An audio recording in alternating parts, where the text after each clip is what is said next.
All right. I will call this a regular meeting of the School District of Belleville Board of Education to order at 6:32 p.m. Can I get a roll call, please, Marion? Maggie Anthony. Here. Alan Charles. Here. Brian Kubley. Here. Tony Schmidt. Here. Marion Vinny. Here. Katie Worley. Here. 6 present. All right, thank you. I will entertain a motion for tonight's agenda approval, and I would request flexibility to move the 5A discussion item to after section 6, the section 6 discussion and action items, so that we can act on those things first, and to move the 6F, the academic standards approval, to just before 6D, so that we can look at the academic standards before the handbook approvals. I will make that motion. I'll second. Thank you. Motion made by Marion, seconded by Ryan. Any further discussion? Hearing none, all those in favor of agenda approval with flexibility, say yes. Yes. Yes. All opposed, say no. Motion passes 6-0. All right, first up, we have public comments and communication.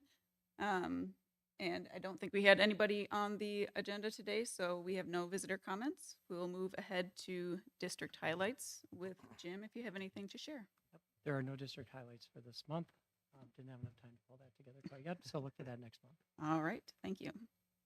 Any correspondence to share? Mr. Yeah. Yep, I did receive one letter, and I put a note in the administrative notes from Senator Howard Markline. Unfortunately, I didn't retain that letter, but it was just a greeting and a welcome. And I did respond, looking forward to working with him in the future. Thank you and welcome as well. Any further questions or comments? All right, next up, I will entertain a motion to approve the consent agenda. Make a motion to approve the consent agenda. I'll second it. Motion made by Ryan, seconded by Marion. Any further discussion? Hearing none. All those in favor of consent agenda approval say yes. Yes. Yes. All opposed say no. Motion passes 6-0. All right. Up next in reports, we have the district administrator's report. Thank you.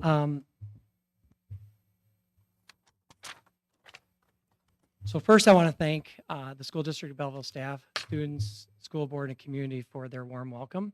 I especially want to thank Mr. Perry, who even took one of my phone calls last night, for his deep commitment to a successful transition. Collectively, he dedicated the better part of, if I took all of his time together, from at least what I observed, a better part of a work week over the past months, meeting with me and preparing materials. So his efforts in the meetings with staff, the staff and school board members before July 1st demonstrate how this community values the work we do for students. So I'm very appreciative for that. So thank you again for welcoming me with warm, open arms.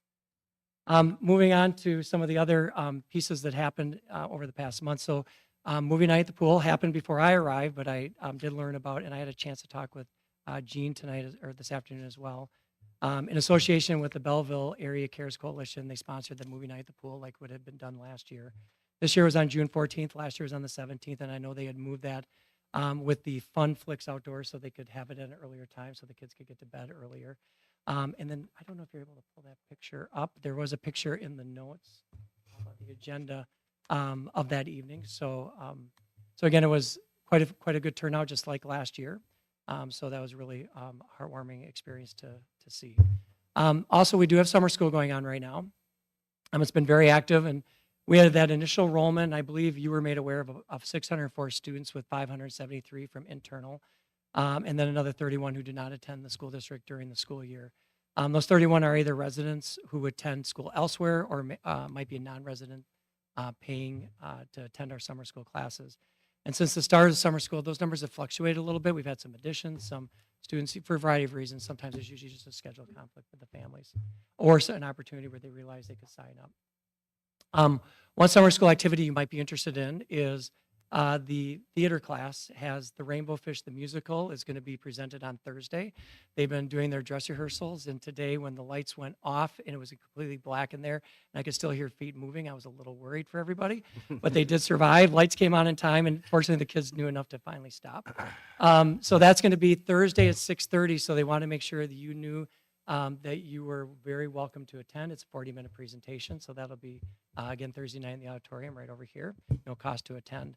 In addition, that was not in my notes, but I did get an update from Mr. Loshaw this afternoon. Frau Brown did take a group of high school students this summer to a German field trip for 10 days.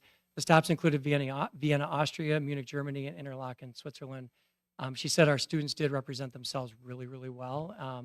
Did an outstanding job on that. So, and they did have an opportunity to learn a variety of cultures, as you know, like you go from Hochdeutsch to Swiss Deutsch in a pretty quick transition between some of those cities. So they had a good time, I understand. Last year at this time, the district administrative team had already met in late June for some of the planning for next year. And obviously, I should be pretty apparent to everyone that that didn't happen because of the transitions taking place. So we are going to begin that process tomorrow. And some of the things we're going to be looking at are the professional development calendars and activities, and also meeting with the teams about their school improvement planning. And we'll give you an update on that next month. We're also going to review the plans for the new teacher orientation and then the welcome back week from the 26th to 29th. And then teacher evaluation, mentor pairings, things like that will be discussed. Also looking at the district's 3-year strategic plan. And our role in that work, and then again back to the school improvement plan for both the secondary and elementary programs. So that'll be coming up. It's exciting work, and I'm really looking forward to working with the teams and realizing the challenge of getting people together in July. So no vacations, but we'll make it work.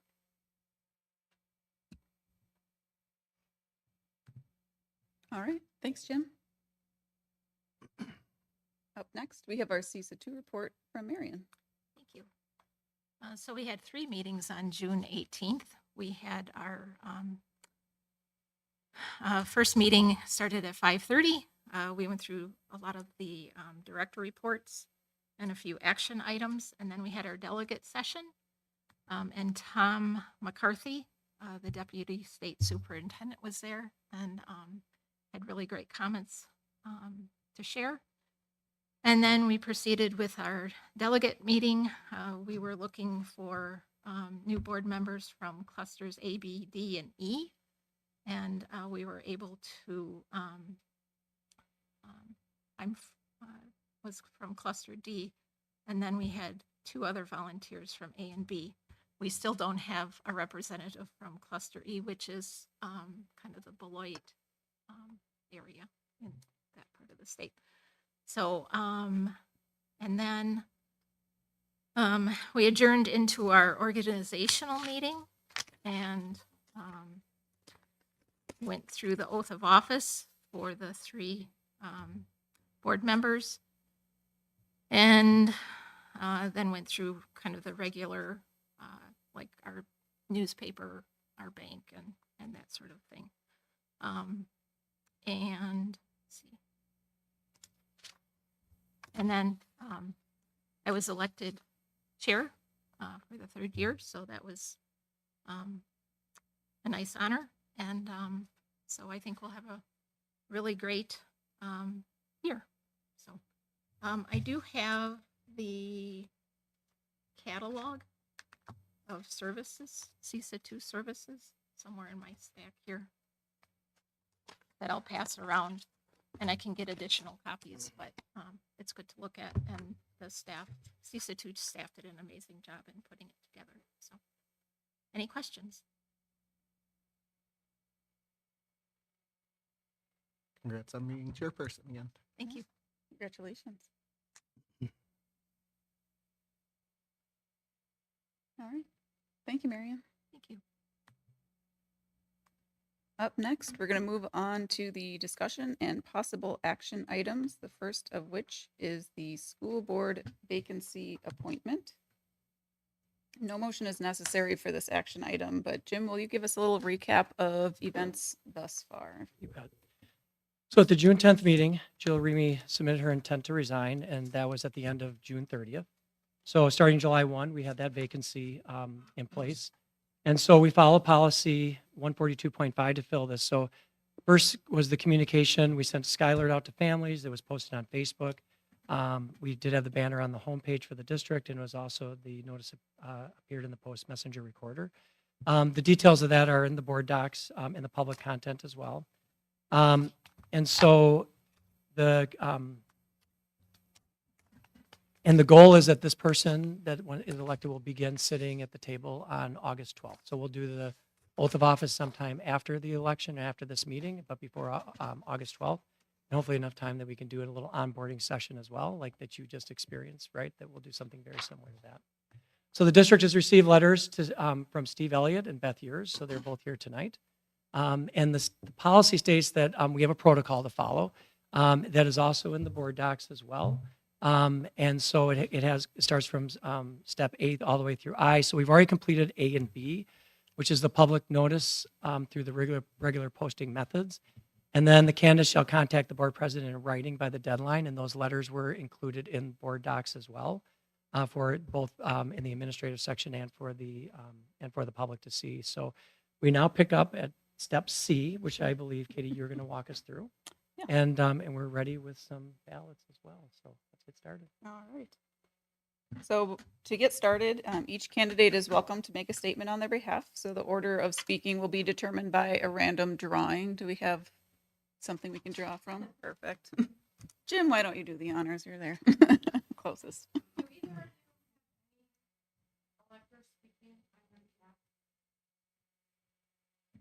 Steve Elliott All will right. go first. Steve, if you'd like to make a statement, you're welcome to step up and do so now.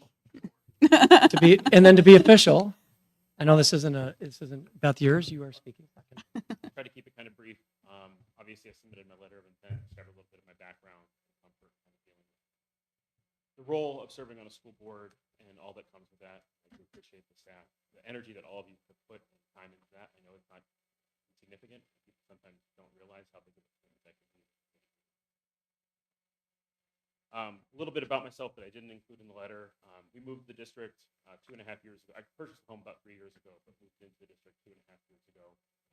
3 kids in the district. I've been really pleased with the educational experience that my kids have received. All of them are doing summer school right now. We like it so much, including the theater program later this week. My day job, I work for the Food and Drug Administration as a tobacco enforcement specialist. I conduct undercover buys and do some enforcement activity across the multi-county region. And I also serve as a dispatcher for the City of Middleton's Police Department.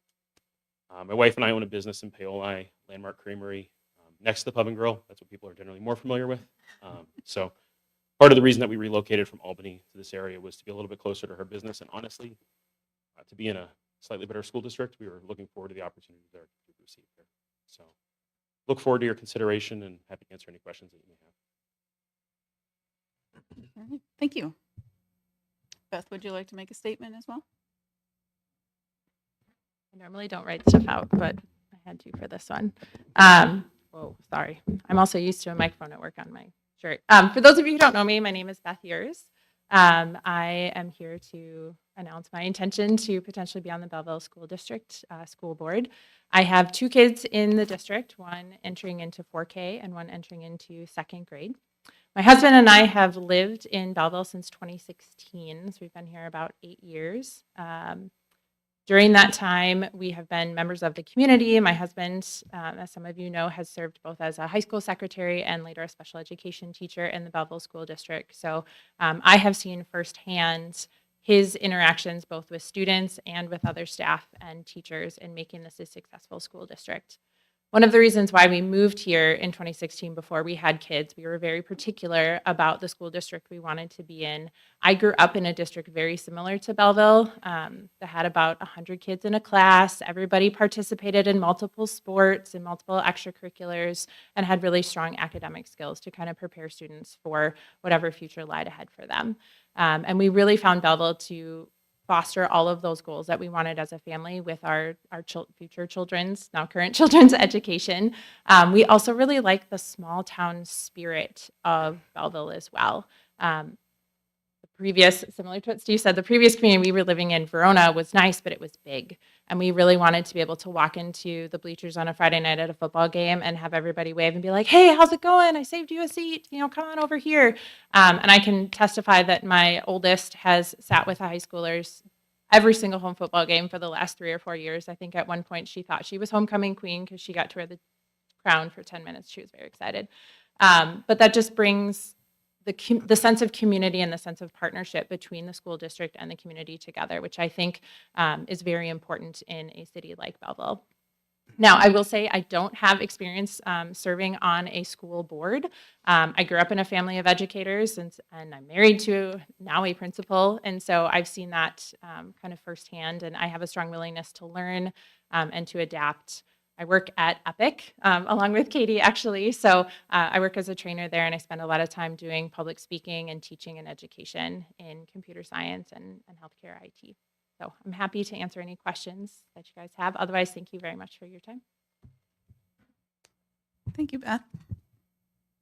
I will now invite our current board members to ask any questions of the candidates. So any questions that board members have, we'll open up for both candidates to answer any and all questions that might come up. So board members, if you do have questions, please introduce yourselves and feel free to ask away, and I'll invite Beth, since you spoke second, you can respond first, and then Steve, and then we'll alternate who goes first if we need to. Candidates, what issues do you believe this district needs to address in its academic program and offerings? What changes would you recommend? Okay, I'll go first. So I think one thing, and I will say I'm a little bit biased. I have kids in elementary school, so that's what I see day in and day out. I am very excited about the literacy curriculum that we have in the elementary school. I've really seen a growth in my own daughter, as well as some of her friends, in growing literacy. I think it's the foundation for learning later on.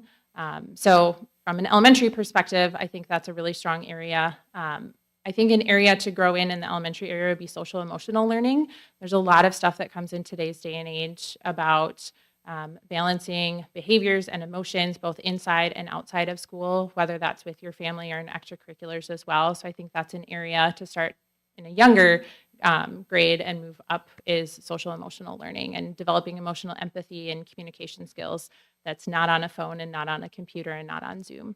From the high school perspective or the older perspective, I think an area to grow into is really kind of professional and technical development.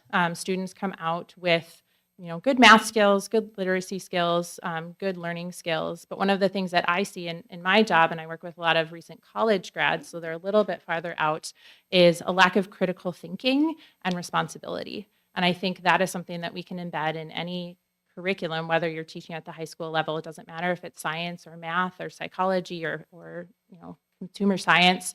I think a development in critical thinking and in professionalism, whether they're going to college, whether they're going on to the trades, whether they're just going into the workforce, I think would be something to work on. Thank you.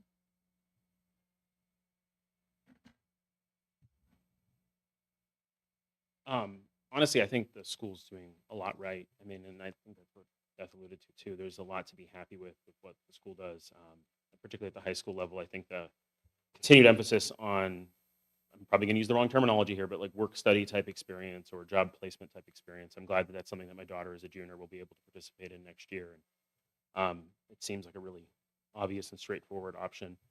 I think that at the elementary level, there's a really strong emphasis on being supportive of each other among the children. And I think that goes a really long way. I've kind of, every time I enter that building, I'm really impressed at the behavior that I see among the kids as it relates to the staff that they're interacting with, but also just with the way they support and interact with their peers.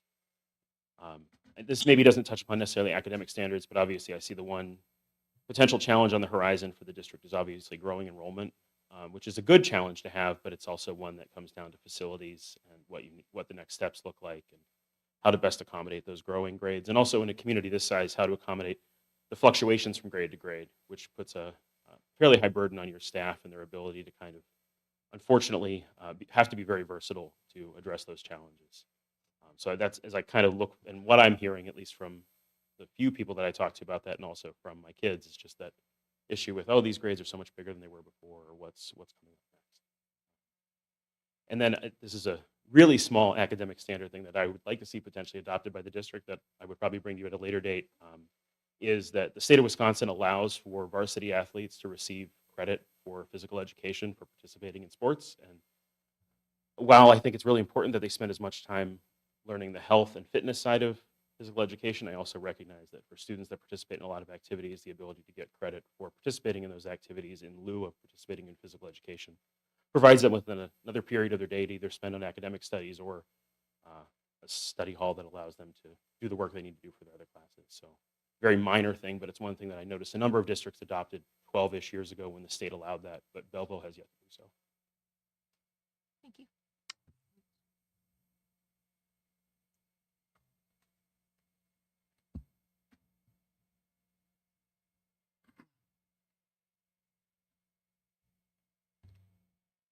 I have another question. Given all the issues that arise, how can the board stay focused on student achievement? Steve, you can respond first. Thank you.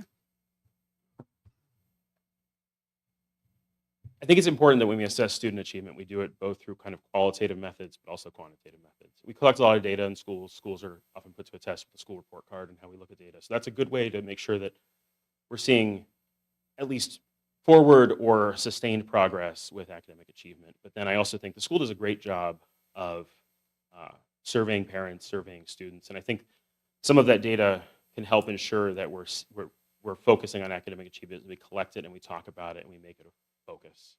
I noticed that some districts kind of have standing agenda items to kind of carry through in that. Sorry, my insulin pump likes to beep from time to time. So that, each board meeting, there's at least one blurb about what are we doing academically, what special programs are we offering, getting an update. I noticed that at least in what I've seen with board meetings here is that there often are those updates occurring. And so that's kind of a good way to make sure you have that focus. I feel like when the board becomes too focused on kind of the nuances of board management and boardsmanship, sometimes you lose that direct touch to what's going on in the building every day and what our kids, our skills are developing and how well we're serving them and their families. Thank you.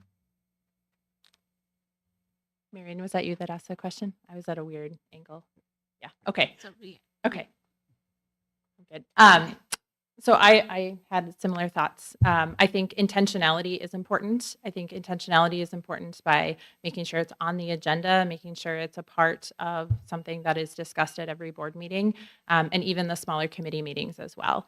So when you're talking about human growth and development, for example, which I know has been a hot topic in the district and in the community, making sure that you're not losing sight of the academic standards that come with that topic, despite all of the other thoughts and opinions that people have. I think there's also intentionality about making the board visible in the district and in the community itself. It's not just coming to these meetings, but it's also showing up at basketball games and choir concerts and stopping in and walking through the halls and seeing what does the atmosphere and the culture of the middle school, the high school, the elementary school, even the district office look like. I think if you make an intentional focus on academic standards and you make that public and then kind of keep it in the front of your mind, I think that's a way to make sure it's still addressed despite all the other topics that are going on.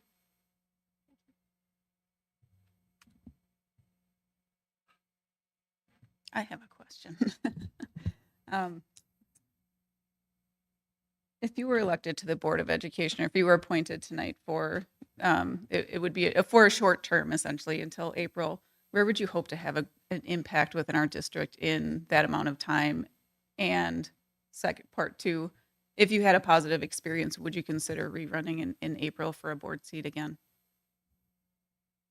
So like I mentioned, I have not served on a school board before. So one of the reasons why this appointment appealed to me is actually the time frame. It ironically really matches up pretty much with the school year. So it gives someone, whether it's Steve or myself, an opportunity to kind of see a year in the life of the Belleville School District from a different perspective than a community member or a parent. So provided that it was a positive experience, which I think it will be for me, I would run again in the spring. Can you repeat your first question again, Katie? Sorry, turn my mic off. What would you hope to have the greatest impact on in your time between now and April. Yeah. So I see two things in that. One, and I know there are some newer folks on the board, but bringing an outside perspective to it. I think sometimes folks who have been involved in boards or in education for a long time, sometimes just it is what it is, or we always do it this way because we've always done it that way. So I think it's important to bring an outside and fresh perspective to ask the questions of why is it done this way? Have we thought about this? Have we thought about this in this time frame? I think too, another area would just be bringing more community awareness to the school board. I was hoping we would have a few more seats filled tonight, and I know that different boards and it's summer bring about different people as well too. But I think bringing community into this, because Belleville, the school district and the community are very much tied together. So making sure that the community feel like they can equally share their opinion and thoughts and bring ideas and suggestions as well too.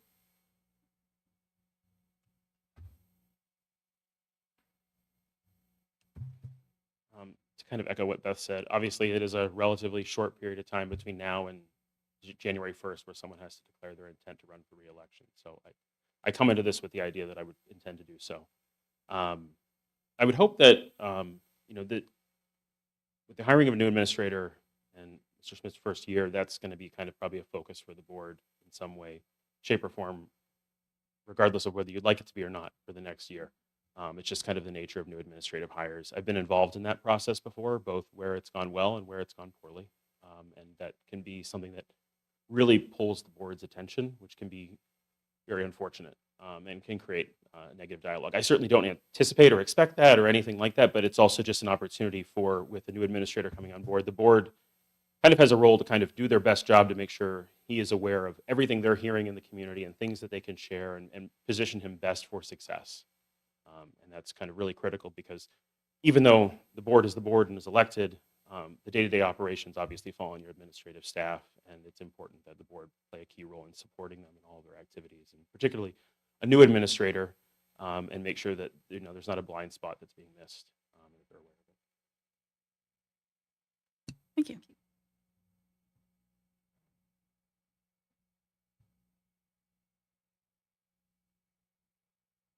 Any other questions from board members?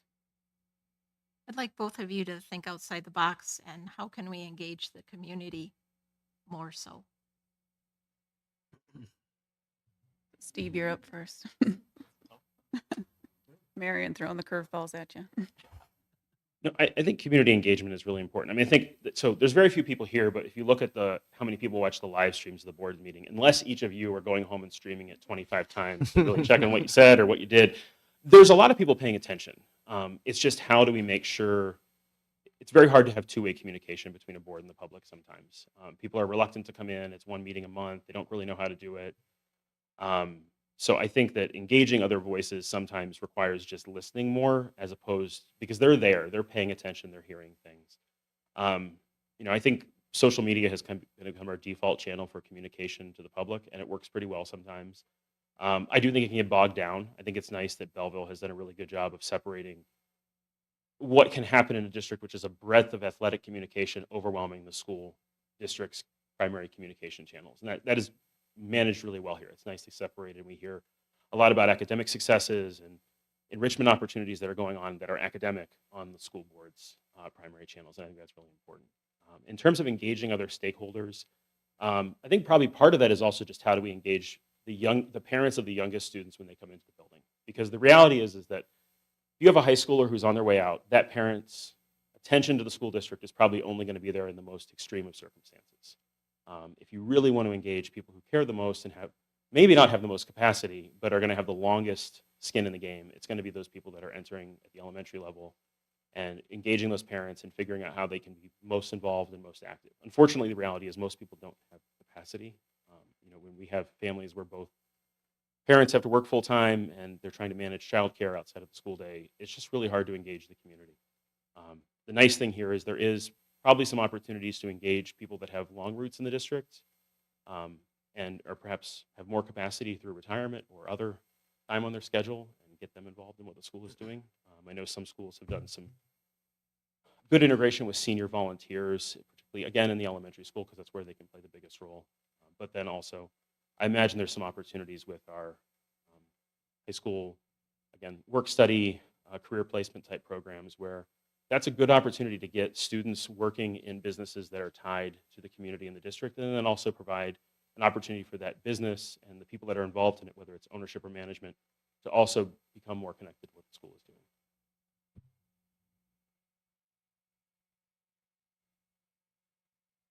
So I'll echo one that Steve said. I think in today's day and age, a lot of people use social media. And I know we've got a good weekly, Wildcat Weekly blurb that goes out. We have all sorts of pictures and stuff that go out onto our social media to help with the community. So I think that's part of it. I think an untapped potential that we have is teachers. Teachers work directly with students and by extension parents of those students throughout the school year. And I think there's some opportunity for our teachers to say, hey, I want you to go talk to Mr. Brown. He's got some ideas, or he's maybe got some complaints, or some interesting feedback, and just have informal conversations one-on-one.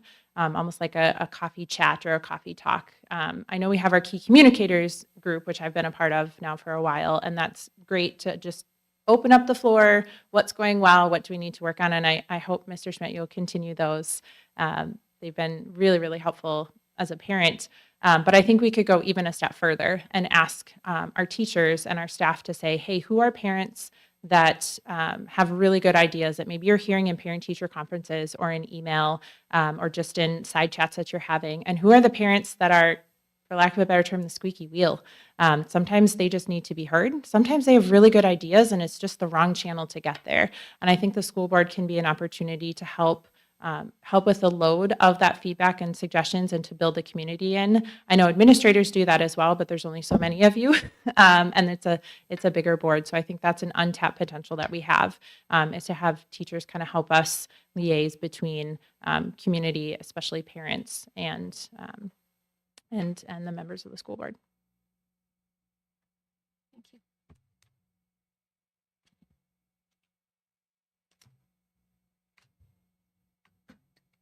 Any final questions from our board? It just wouldn't be right if we didn't ask about the budget. How can we solve our budget? To be totally honest, you'd have to ask my husband. He's the budget man. That's a tough question. I think the word referendum sometimes has a scary connotation to a board, to staff members, to a community. But I think with the way that Belleville is growing and the amount of young families that are in the community, I think there's a referendum, whether that's a building or an operational one or both, in the near future. So I think the perspective of the school board in that is making sure that the community and the pool of voters that would vote on this really understand where their money is going and how it will benefit either their children, their neighbors, their grandkids, their nieces and nephews, their friends, whoever it may be. So I think referendum is on the horizon, and I think having a strong board, a unified board with the same message, not necessarily about persuasion, but about informational. I've heard from many people, even outside of the Belleville district, who really don't understand what they're voting for when it comes to a referendum, or they understand one part of it and not the other part. And I think that's a spot where the board can step in and again be kind of an advocate to say, this is where your money and your tax dollars are going towards.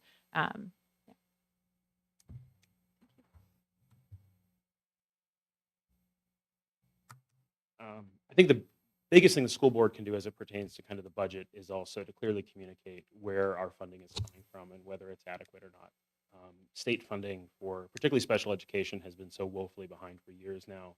I don't think people realize how bad that situation is and how much worse it has gotten. I know the last budget, we were fortunate to kind of see additional funding kind of sneak through with a line item veto by the governor that actually provided more funding rather than less, which was good.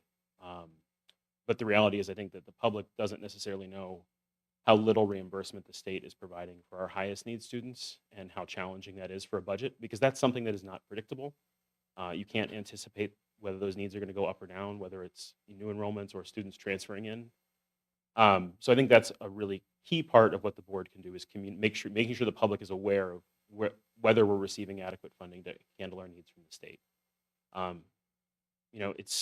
It's very tough to want to cut anything from a budget, and I can't imagine there's any reason to. But the one item that, can potentially provide cost savings that I think districts, it's kind of always incumbent to explore is shared services arrangements with other neighboring districts if the opportunity is there. It's probably not. This is a large enough district where it's not the case that we have a position that could be easily shared among districts, but that's certainly something that we see happening in neighboring districts around here. And maybe there's opportunities there that I'm not aware of. I don't think that Belleville right now is particularly active in kind of the consortium schools that are primarily in Greene County that meet fairly regularly to talk through some of these issues. And that's obviously probably partially because this is a school that straddles two counties and maybe its attention is going elsewhere. But there are opportunities there. I know that group was more active perhaps 10 years ago than it is right now, but it's certainly something that those districts were kind of forced to confront and talk through. And if nothing else, it can sometimes help with mentorship for staff because, in a small district, you don't have a lot of opportunities for mentorship for certain positions because there's one of them and they don't have someone else that they can communicate really regularly with. And that kind of peer-to-peer networking, I think, can go a long way.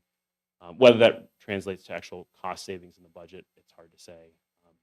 But I do think the public needs to know how well the district is spending their money and how it is serving our community by doing so. Thank you.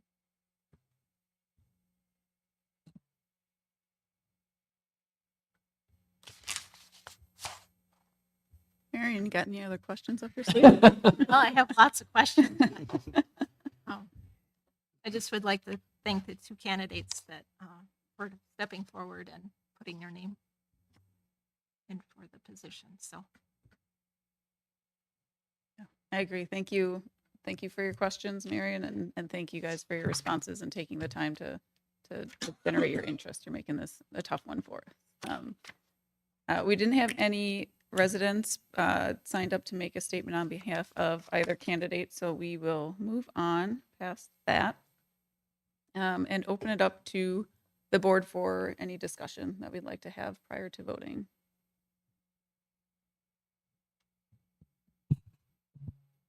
there was the one email that came in.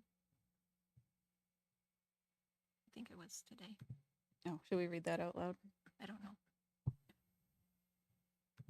There was an email that was sent as a statement on behalf of a candidate, but it was sent via email instead of in the board meeting. So I don't know if we need to read that aloud or not. I think it was sent only to the board. I don't think I saw that. Okay.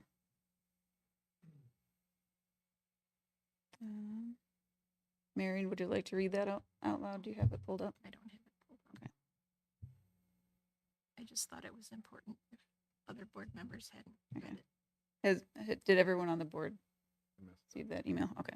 I'll find it and I'll get that read here. I think if you follow,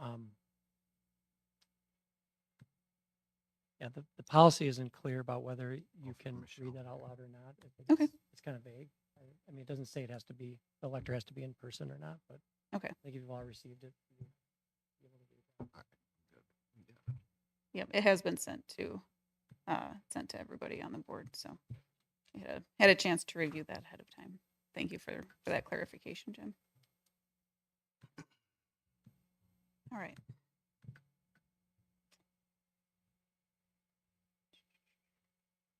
All right, hearing any other discussion before we take our votes?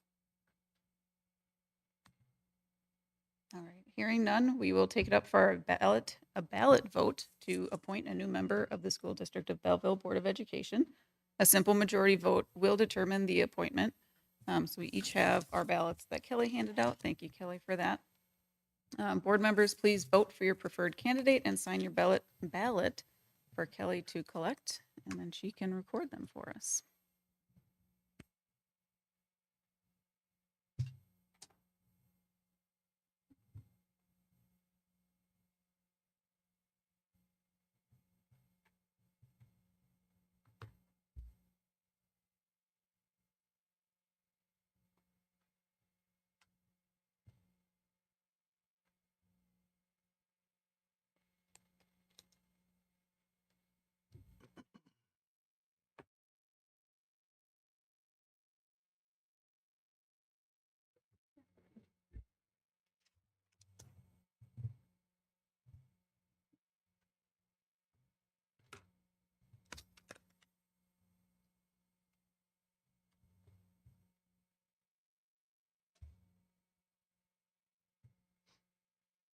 according to H, I have to be the tabulator, right?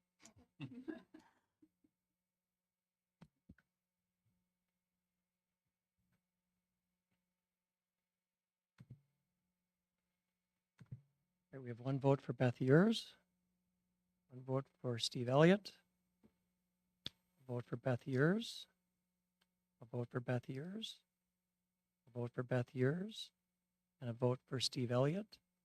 So my math puts me at 4 votes for Beth Yurs and 2 votes for Steve Elliott. All right, confirming that the vote is 4 votes for Beth Yurs and 2 votes for Steve Elliott. Thank you, Jim and Kelly and board members. And congratulations, Beth, for your appointment to the Board of Education. Thank you both again for submitting your responses and expressing your interest, and we'll look forward to seeing you on a ballot in April, perhaps. And yeah, Beth, if you're able to join us, stay until the end of the meeting, we will conduct the oath of office at that time, after which your duties of the Board of Education will begin. All right. All right. Any further comments from the board? Part of the policy requires that the votes are available for public inspection, so I'll have those sitting over here. People are welcome to look at them when we're done. Fantastic. Thank you, Jim. All right. Once I get my agenda pulled back up, we can, let's see. All right, next up in discussion and possible action items is the WIAA membership approval, and I will entertain a motion for that. Make a motion to approve the WIAA membership renewal for the 2024-2025 school year. Motion made by Ryan, seconded by Tony, and we'll open it up for discussion. So this is a routine procedure each year to renew membership so our students can participate in WIA activities. If you have questions regarding it, Zach Nelson's here to answer any questions you might have.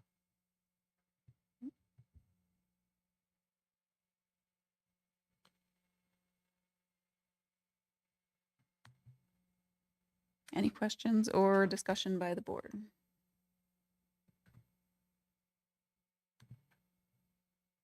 Hearing none, the motion on the table is to approve the WIAA membership renewal for the 2024-2025 school year.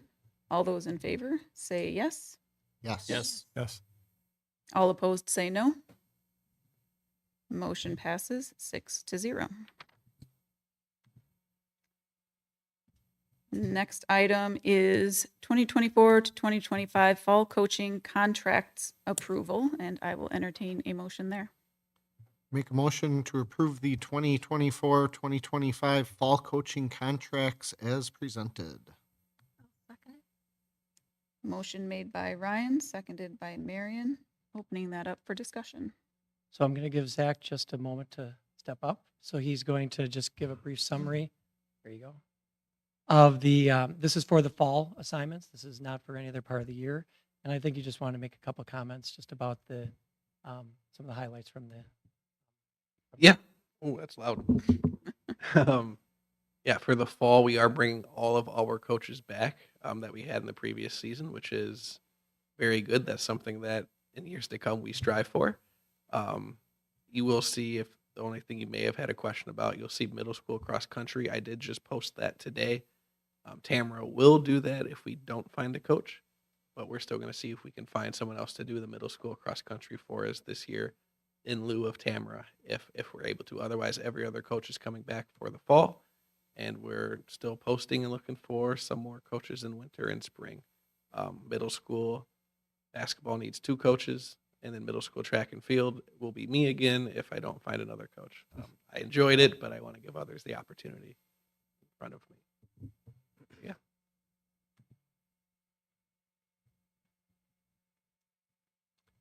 Can Tamara handle both coaching positions if? Yeah, when talking with her, the biggest drawback for her is most of the middle school meets are Tuesdays and Thursdays, and she doesn't want to miss class time to go do that. To use the word she used, her coworkers have been wonderful in taking all that time for the past 20 or so years. She wants to be able to give that back to them and have to quit having them cover her classes for her. But she's able to. We have, unfortunately, only 5-ish students in middle school cross country. Hopefully that number grows, but they run with the high school students during practices. It just really is those extra meets on Tuesdays and Thursdays for Tamara that she goes to. They're just for middle schoolers, not high schoolers.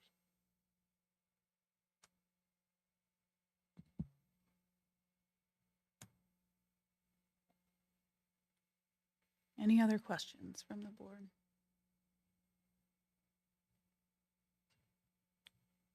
All right, the motion on the table is to approve the 2024-2025 fall coaching contracts as presented. All those in favor say yes. Yes. All opposed say no. Motion passes 6-0. We are going to move forward to 6F because of our flexibility and look at the 2024-2025 academic standards approval, and I will entertain a motion there. I make a motion to readopt the Wisconsin academic standards and the next generation science standards that are currently in place in the school district of Belleville for the 2024-2025 school year. I'll second it. Motion made by Ryan, seconded by Marion. Opening that up for discussion.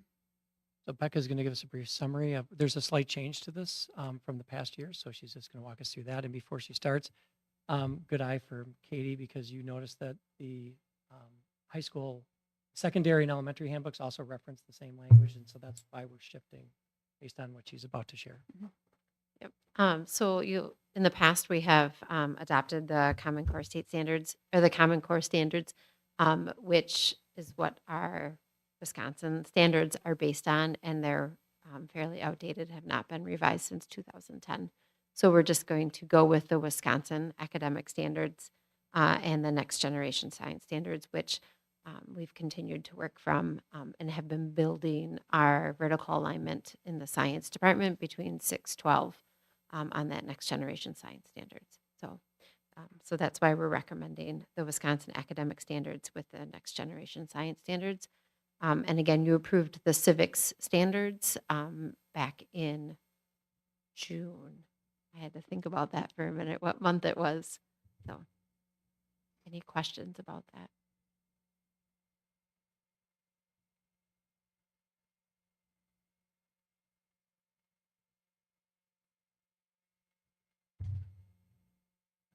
All right.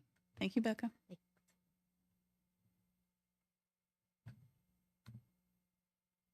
All right.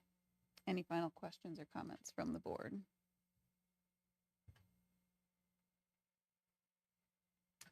Hearing none, the motion on the floor is to readopt the Wisconsin academic standards and the next generation science standards that are currently in place in the school district of Belleville for the 2024-2025 school year. All those in favor say yes. Yes. Yes. All opposed say no. Motion passes 6-0.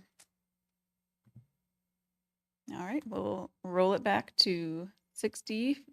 Next item is 2024-2025 elementary and middle high school student handbook approvals. And I will entertain, we'll make motions one at a time, but I'll entertain a motion now.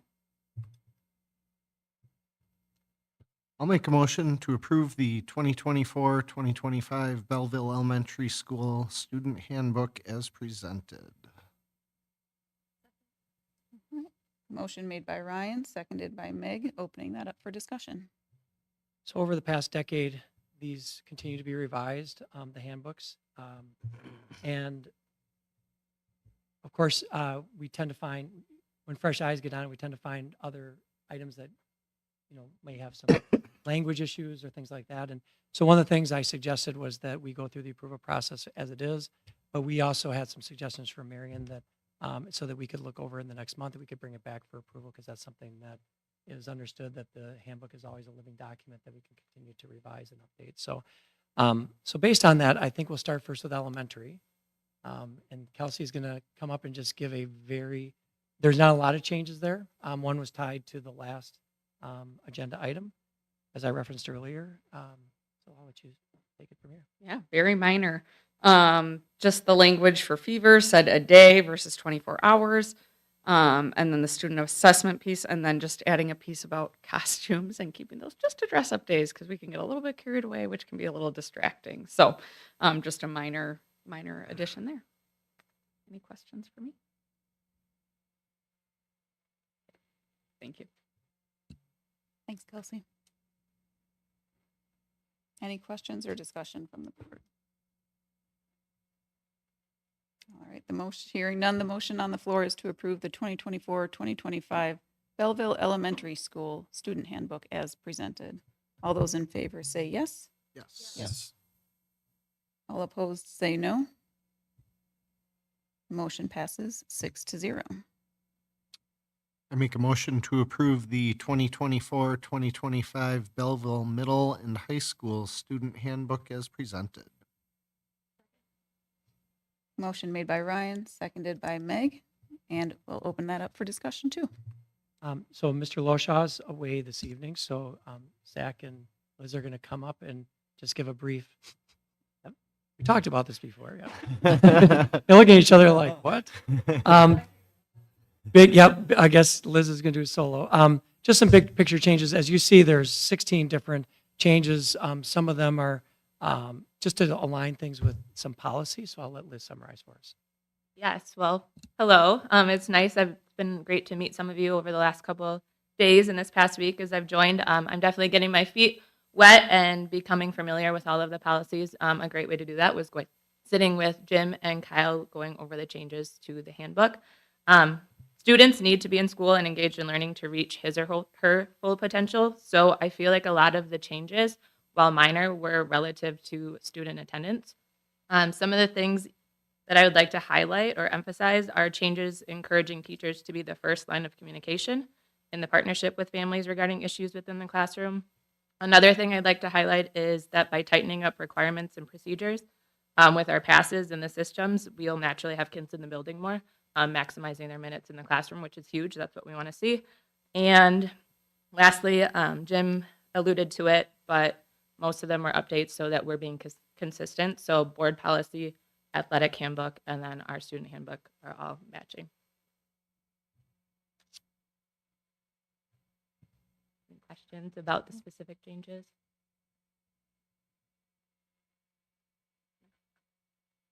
No, thank you. Thank you. Thank you.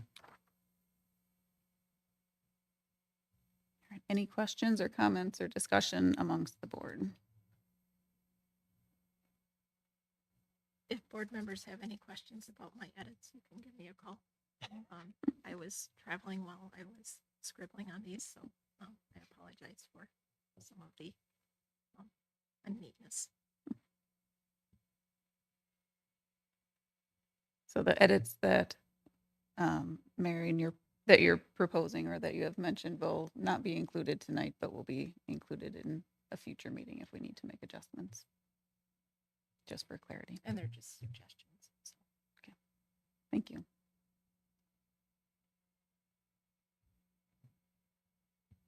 All right, the motion on the table is to approve the 2024-2025 Belleville Middle and High Schools Student Handbook as presented. All those in favor say yes. Yes. All opposed say no. Motion passes 6-0. Next action item is the 2024 to 2025 Employee Handbook Changes approval, and I will entertain a motion. Make a motion to approve the 2024-2025 Employee Handbook changes as presented. Motion made by Ryan, seconded by Alan, opening it up for discussion. Thank you. So Nate Perry, Kelly Schultz, and Eric Farrar reviewed the employee handbook throughout the year. They did their final review on the 18th of June, so thank you for buttoning that down before the new guy showed up.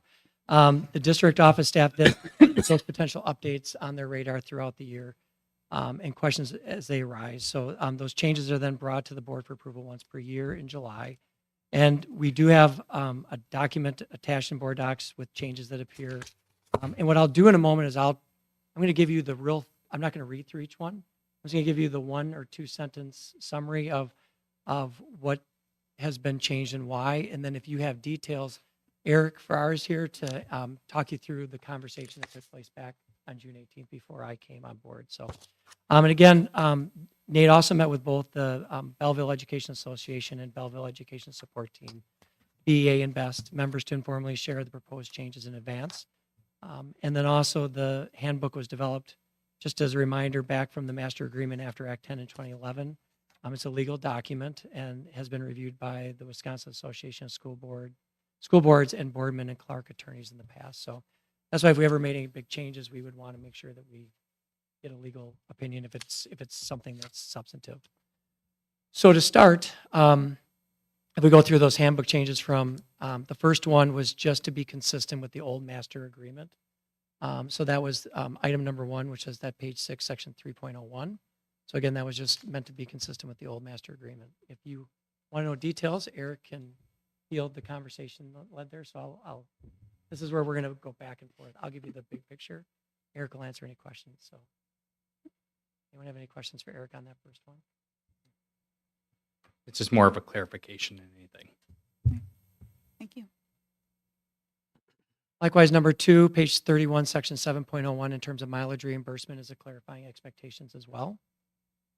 It actually just kind of lays out a procedure so that we're making the employee aware of what it would take to use their own vehicle, or if they choose to use their own vehicle, it would be at their own expense.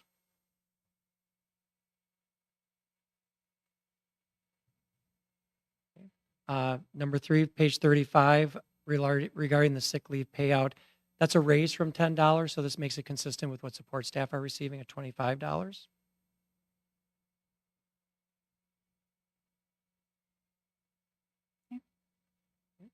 The next one, page 43, which goes for a page and a quarter. The cash in lieu, this is really consistent with the June board meeting that you just finished. So it's just, this is step 2 that you already expected in that process. So this just puts into language what you already approved last month. Number 5, page 43, section 15.12 regarding the health savings account. So we're taking this out because we are no longer a high deductible plan. That language is available to us if we ever return to a high deductible plan. But being that that's not the case, that's why that's being removed.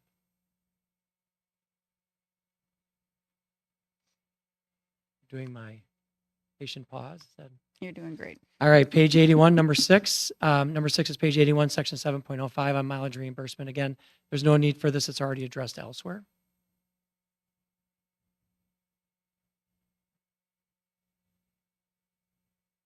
Number 7, which is page 91 and 92, regarding the vacation benefit. This really affects one employee, but this is to make this consistent, again, with other staff. That vacation leave. And that brings us to the finish line.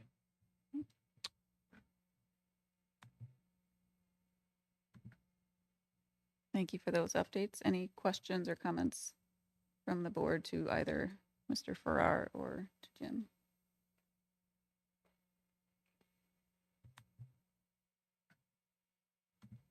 All right. Thanks, Eric.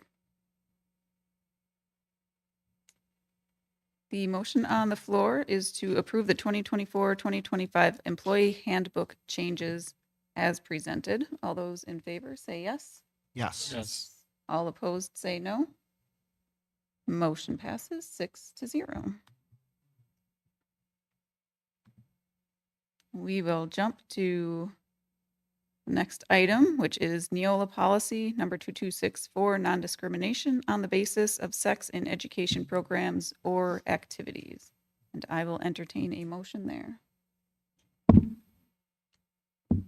I'll make a motion to approve Neola policy number 2264, non-discrimination on the basis of sex in education programs or activities as presented.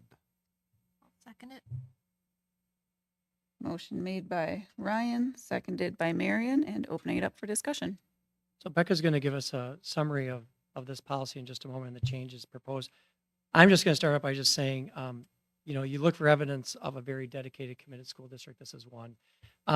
This policy was, the proposed rules came out in April, but that doesn't mean it lands in our doorstep immediately. There's a little bit of lag time by the time that gets to us.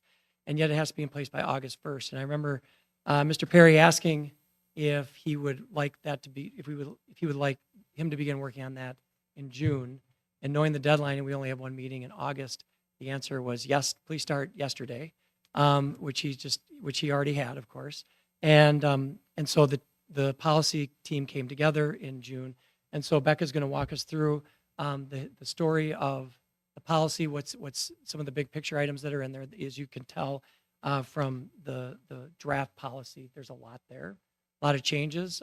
It also means us living in a couple of different worlds for the next 4 years. So Becca's going to walk us through that now. Yeah, as Jim said, this is a quick turnaround. I had some rumblings of it when I was at WCAS, which is my professional organization, in May, but the regs had not come out yet, even in early May. So the fact that the regs came out late May and we did a turnaround in June is pretty fantastic. When we met with Tim Onsager from Neola, when Nate and I did, he did say they brought I don't know, a large amount of lawyers, like 20 of them together in one room from a bunch of different states, and they sat for a whole day and wrote this policy because they knew it was a quick turnaround. So we do have to have it in place by August 1st. However, we will live underneath 2 Title IX non-discrimination policies for 4 years because there's a statute of limitation on policy 2266 of 4 years. So if an incident occurs or is reported to me in the next 4 years that happened before July 31st, 2024, it falls underneath the old regulations. And so we have to take it under that policy. So once those 4 years of statute of limitation expires, then that policy will no longer be in place. There is room in the new policy that if something were to occur in those 4 years, with the guidance of, boy, I'm really losing it tonight. I'm still on vacation, I think. With our legal counsel, we can do a hybrid of the 2 policy procedures. So that is out in there for us as well. Some of the biggest changes in our 2264 policy that are coming is the timelines change. When we did have a Title IX incident last year, what started in October ended in January because of the timelines. They're really long. And so this allows us to shorten up some of those timelines. It also allows for a little bit of flexibility in the roles. In the past, as the Title IX coordinator, I could not serve as the investigator or the decision maker. The new policy allows me to handle all 3 if it is appropriate. If it's not appropriate, then I can delegate some of those responsibilities, which could help us get through things a little bit quicker. It also allows us to have informal resolutions if it is a student-to-student non-discrimination complaint. Anytime a staff is involved, it cannot be an informal resolution. So those are kind of the big things that are in there that are important for us. There will be obviously new training for staff on how we report Title IX complaints, incidents, things like that in August when we have back to school in service, and then they'll get an overview of the new Title IX policy. Any questions about pupil non-discrimination on the basis of sex in education programs or activities? Can you remind me, Becca, is the contact person or the go-to person for students who might have something that they want to report, has that changed at all, or is it still the building administrator? Technically, it's me as the Title IX coordinator, but students can go to whoever they feel comfortable with. The incident that occurred this past year the students went to a teacher who then brought it to our attention. The teacher was really good to say, can I bring this to the administration? And the students were very comfortable with that. So often that's what happens. There's I'm not going to lie, there are students in this building that probably don't know who I am. And so if you said you have to go tell Rebecca Johnson, they're not going to know who that is. So, that's why it's important for staff to understand when we do in-service in August, that if a student reports something to you, whether you think it would fall underneath pupil non-discrim, you still need to bring it to me and we can decide from there where it goes. We can always dismiss a complaint or we can do an informal resolution, but it's important that we make sure all of that stuff is reported correctly. Thank you. I should mention there is a secondary contact. Thank you, Katie. That's new in the regulations. It allows us to have a secondary contact. And so Kyle Loshaw will serve as the secondary Title IX coordinator. It's always good to have a male and a female because if a male student is not comfortable talking to me, they do have somebody else they can talk to. So we do have a secondary contact. Or if it is a complaint against me, there's someone else who can handle it.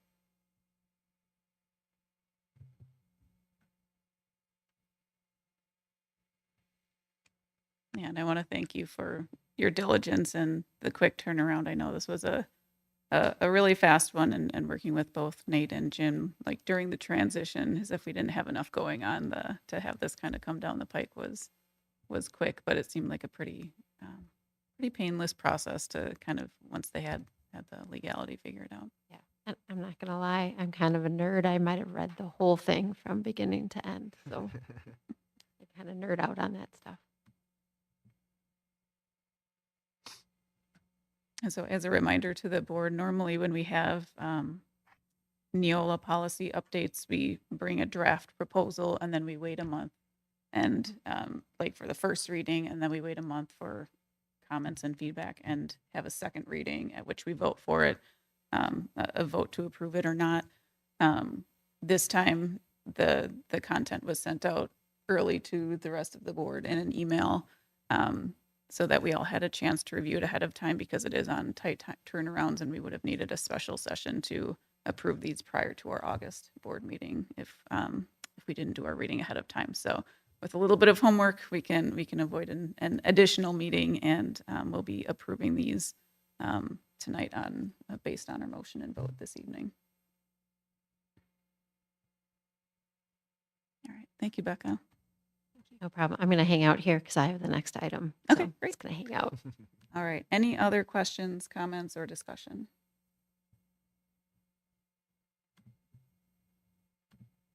All right. Hearing none, the motion on the table is to approve Neola policy number 2264, non-discrimination on the basis of sex in education programs or activities as presented. All those in favor say yes. Yes. All opposed say no. Motion passes 6-0. Thank you. Our last item on discussion and possible action items tonight is the Human Growth and Development Committee approval, and I will entertain a motion there. I make a motion to approve the Human Growth and Development Committee members for the 2024-25 school year as presented. Motion made by Ryan, seconded by Meg, and we'll open up for discussion. I'm just going to jump right in.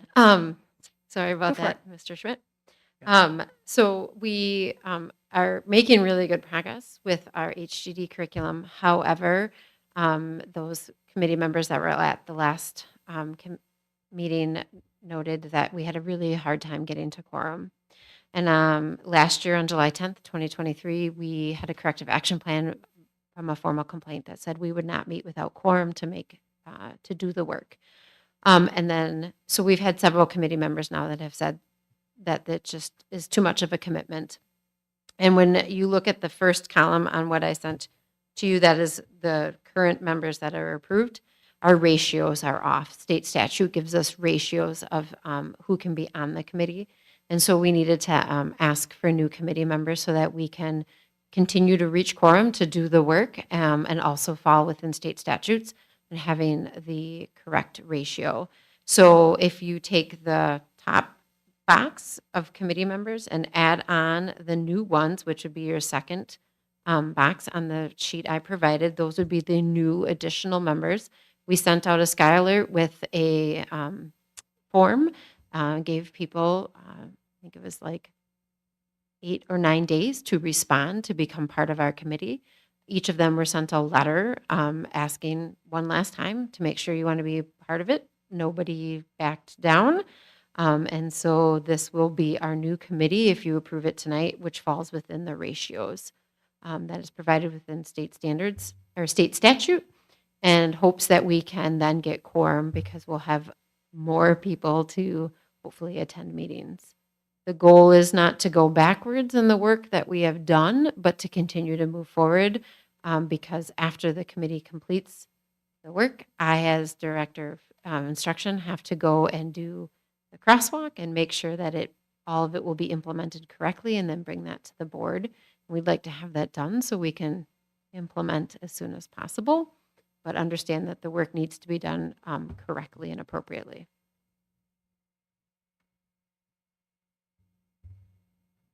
Any questions for me?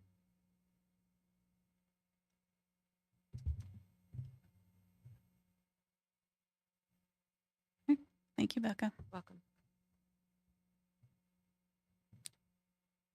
Any questions, comments, or discussion from the board?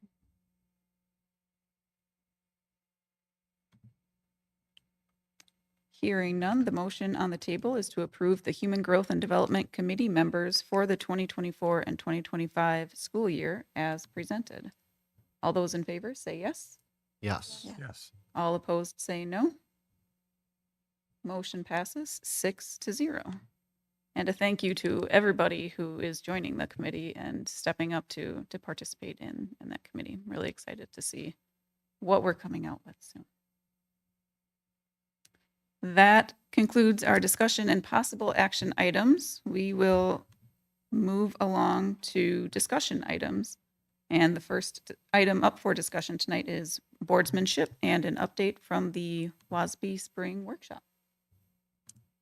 So the spring workshop was navigating today's challenges while keeping the focus on students. It was a virtual workshop. Meg attended as well. I really liked the format. They broke us into groups, and we had 3 kind of questions or things to discuss. And Meg, if you have anything to add, please do. So the first one was elements, leadership, and focus. How are you and your administration working together to achieve high levels of learning for all children? How does your board's mission and vision align with the goal of high levels of learning for all children? And if I remember right, there were probably 10 to 12 people in each group, I think, about that. And it was just a really good platform to discuss what each district is doing.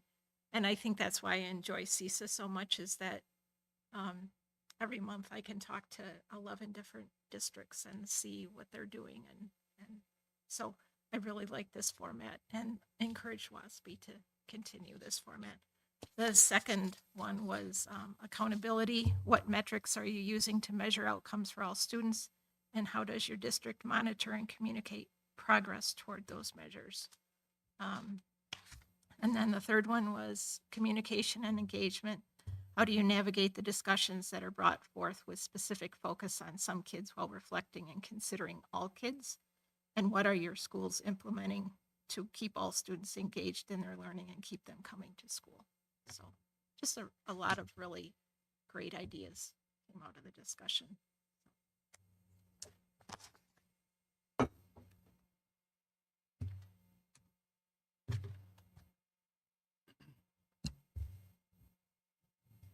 Excellent. Thank you.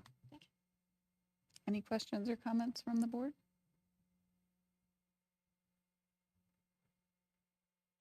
All right. Thank you for that report, Marianne. Next up on our agenda, we have future agenda items. So as we finish the first meeting, first of all, I want to thank everyone, especially on our team sitting in the back, for putting training wheels on me to get me through our first meeting together. So thank you, and for all of you for your kind faces as we got through meeting number 1 together. So also for those of you that are sitting here, before we talk about the next meeting, there's some food over there, treats that you should grab on the way out, and otherwise it'll sit here till the next meeting, which won't be very fun. So, and if you're not hungry, then someone in your home hopefully is, so make sure to grab something on the way out. I went through the board business calendar for next month, and we're looking at the food service end of year report, so we verify that that'll take place next month. I met with Marie Perry today, so we'll be prepared for a communications report and plan. The senior survey results, we're digging those out to make sure we have those for you next month. We also have to do approvals for both extracurriculars and advisors to get ready for the start of the school year, as well as the bus contracts for those individual staff members. And then Zach will be back next month, like it was last year in August, for the approval of the advertising contracts to help pay for some of those bills, including Huddle. We'll be looking at some budget revisions from Eric. And then as a follow-up to what I mentioned earlier with when I talked about meeting with our staff, we'll be talking about school improvement plans and just a summary of what that looks like. Also, Marion asked if we could review our protocol for how we respond to submitted emails to the board. So I think that's something that we'll have to talk about what that might look like. And then I know last year at this meeting, we were talking about watching meetings. That's me. I'm watching the old meetings, which kind of scares you a little bit as you're in one. But the future committee meeting dates for next year. So getting those on to you. So hopefully we can try to coordinate those dates so that people can get their schedules lined up, both dates and times. So that's what we're looking for. If there's anything else that needs to be on the agenda, this is what at least most of it was what's on the board plan for the year. The title I'm forgetting. The board business calendar. But if there's anything else, I will take note.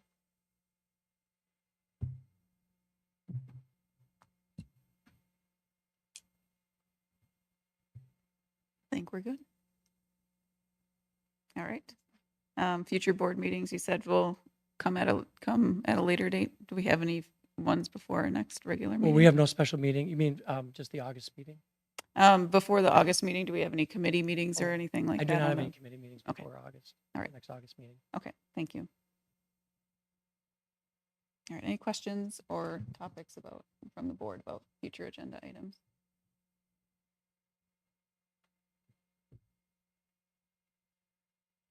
All right. Hearing nothing further, I will entertain a motion to adjourn. I will make that motion. Second.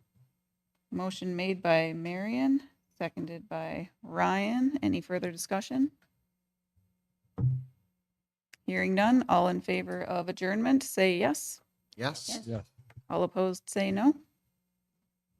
Motion passes 6-0. We are adjourned at 7:49 p.m. Thank you, everybody.